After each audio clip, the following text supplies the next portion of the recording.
Olá, eu sou Josi Cardoso, professora e mentora de autoconhecimento, e nessa série de vídeos curtos eu irei trazer para vocês os temas e dúvidas mais frequentes desse mundo do autoconhecimento.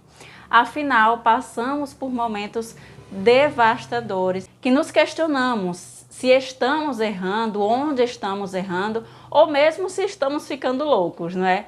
Então, se você acha que esse tipo de conteúdo é relevante, curte, comenta, compartilha e, claro, se inscreve no canal para que o YouTube entenda que são assuntos relevantes e leve esse tipo de conteúdo para mais pessoas. E se você quer se aprofundar ainda mais, dá uma olhadinha no canal que já tem muitos audiobooks e muito conteúdo também e acompanha essa série aqui. Mas se você quiser ir ainda mais fundo, vai nos links da descrição aqui do vídeo e conheça um pouco mais dos meus serviços, dos produtos que eu ofereço, ok?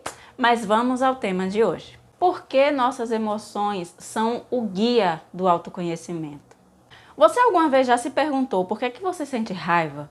Por que você sente ciúmes, medo, carência? Ou mesmo por que você sofre? Se eu te dissesse que o sofrimento não é algo natural do ser humano, isso seria muito surreal para você? Ou você consegue ver, ao menos que de longe, essa possibilidade? Todas as nossas emoções se tornam o guia nesse processo de autoconhecimento, porque é a partir delas que a gente consegue identificar os gatilhos que estão sendo disparados, que estão disparando as memórias que existem em nosso inconsciente. Por exemplo, quando eu sinto ciúmes de alguém, não é porque o outro está fazendo algo necessariamente, mas porque alguma ação ou não ação do outro despertou um gatilho de insegurança que já existe aqui dentro de mim. E a partir dessa emoção que foi disparada no momento presente, podemos rastrear as memórias que estão criando essa emoção, para assim se livrar delas. O ciúmes, seguindo esse exemplo que já foi dado, é apenas a forma como a insegurança, que é interna, se manifesta na realidade externa. Tanto é que esse gatilho ele pode ser disparado pelo simples fato da outra pessoa não nos responder rapidamente uma mensagem. O fato em si não seria suficiente para disparar o ciúme, se já não houvesse dentro de nós algum nível de insegurança, algum nível de dependência. Porque, afinal de contas, o outro pode ter se ocupado, com alguma situação na vida dele naquele momento. Mas o sentimento de insegurança fez com que essa emoção dos ciúmes tomasse conta de mim, tomasse conta de você, tomasse conta de alguém que tem essa ferida, essa insegurança internamente. Daí a gente vê que o gatilho emocional está completamente ligado a uma insegurança interna. E é por esse caminho que aprendemos mais sobre nós mesmos, sobre nossos traumas, sobre os nossos medos. E é quando nos tornamos conscientes deles que conseguimos ultrapassá-los. E nessa dinâmica se entende toda e qualquer emoção que confrontamos no nosso dia a dia. Seja a bronca de um chefe que desperta raiva, seja a sensação de abandono ou rejeição pela partida de alguém, seja o próprio ciúmes, seja o medo de fazer algo novo, humilhação, procrastinação, vergonha, enfim. Todas as emoções que acabam nos abalando emocionalmente servem de caminho para que a gente possa se conhecer ainda mais. Daí a gente também consegue perceber que, independente do que aconteça ou como aconteça no mundo exterior, as nossas emoções só serão disparadas se dentro de nós tiver algo que se conecte a isso, tiver algo que desperte aquela emoção. Porque caso contrário não faria diferença e a gente não seria afetado pelo comportamento ou pelas situações que existem ao nosso redor.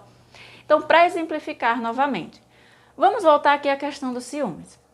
Se eu me conheci ao ponto de, primeiro, reconhecer essa insegurança e trabalhar em cima dela, buscando aí quais são as raízes que me faziam sentir essa insegurança, e segundo, transmutando essas memórias, ou seja, mudando a forma como eu me via, ou seja, me torno mais segura. O ciúmes, ele não fará mais parte da minha experiência. E se o outro demora a me responder, como foi o exemplo dado, isso não será motivo para disparar ansiedade ou essa insegurança a mais. E isso acontece porque não existe mais dentro de mim aquilo que causava os ciúmes, ou seja, a insegurança. Não foi o comportamento do outro que mudou, mas sim aqui dentro que mudou. E por isso o ciúmes deixa de existir. E aí a gente vê que as emoções que são disparadas no nosso dia a dia são bússolas que nos levam às partes mais escondidas de nós mesmos. Daí você pode fazer uma breve análise do seu dia hoje e ver como foi que você se sentiu. Alguém falou algo que você se sentiu humilhado, se sentiu rejeitado por alguém, o ciúmes apareceu aí, raiva, medo. Identifique esse momento. Depois, observe o que antecedeu essa emoção. Qual foi o gatilho que disparou? Foi a bronca do chefe? Foi o colega que passou e não falou com você? Vai identificando a ação que gerou esse gatilho. Através dessa análise, você vai perceber esse gatilho. E depois você se pergunte: quando foi a primeira vez que eu passei por isso? Quando foi que eu me senti humilhado devido a uma bronca? Quando foi que eu me senti sem valor? Quando foi que eu acreditei que poderia ser abandonada e não ser mais amada? Entende? Vai trazendo esses questionamentos para a sua realidade. Esses questionamentos nos levam às raízes das nossas dores. E é por aí que começamos a reverter elas, para podermos passar a viver com muito mais harmonia. E lembre-se, você pode muito mais do que você imagina.